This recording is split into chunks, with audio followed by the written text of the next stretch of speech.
Good morning! Andito tayo ngayon sa Parañaque para kunin yung special order natin para sa ating special client. Kaya siya naging special order mga boss kasi ito ay limited edition. Mamaya, papakilala ko sa inyo yung client natin. So, from the word itself, special.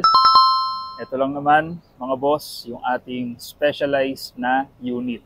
S-Works Epic World Cup Limited Edition. Ibig sabihin, numbered siya. 250 worldwide.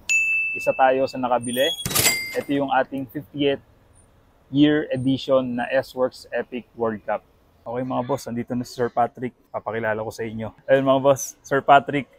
So, isa siya sa 250 lucky owner ng S-Works Epic World Cup na 50th year edition. And may dadaanan pa kasi siya sa Caloocan kaya dito na namin i-unbox.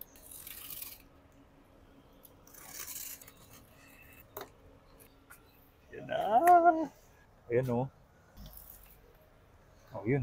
May kasama pang battle cage. Ang ganda. Ganda ng kulay oh. Ayan mga boss. Out of 250, 207. Okay sir. Size medium. Ayan oh, ang ganda oh. 50th year edition. Hindi na natin ilalabas kasi wala din paglalagyan. At least lang nakita natin sa personal.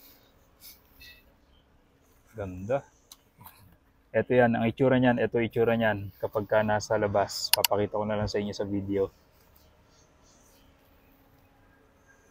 So, tingnan natin yung helmet. Ito.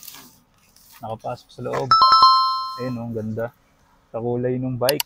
Congratulations, sir. Worth it, sir. Worth it ang pag-aantay po. Maraming salamat Sir Lloyd kasi yung ganitong unit di ko akalain na mapapunta sa akin eh. Parang pero nung nakita ko kasi ito sa sa picture, sabi ko parang di detalyado eh. Nakita ko yung isang unit sa sa Alabang na hindi pa nabibili. Di ko naman ka-size. Kaya nung buti small. Buti nung sinabi mo naman may makukuha tayo, yun. Habi ko hindi na ako mag-iisip kung ano pa.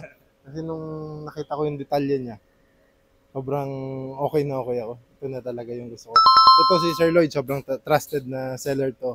Hindi ako nagdalawang isip kahit yung amount ganun. Alam ko siguradong makakarating ng maayos. Kasi, Maraming salamat. Thank you. Thank you Sir Lloyd ng madami. First dream bike, sir. Oo naman ako. Kaya sir, ito na ba ang huli o hindi pa huli? Depende kung mabubudol mo ulit ako. Thank you Sir Lloyd. Thank you.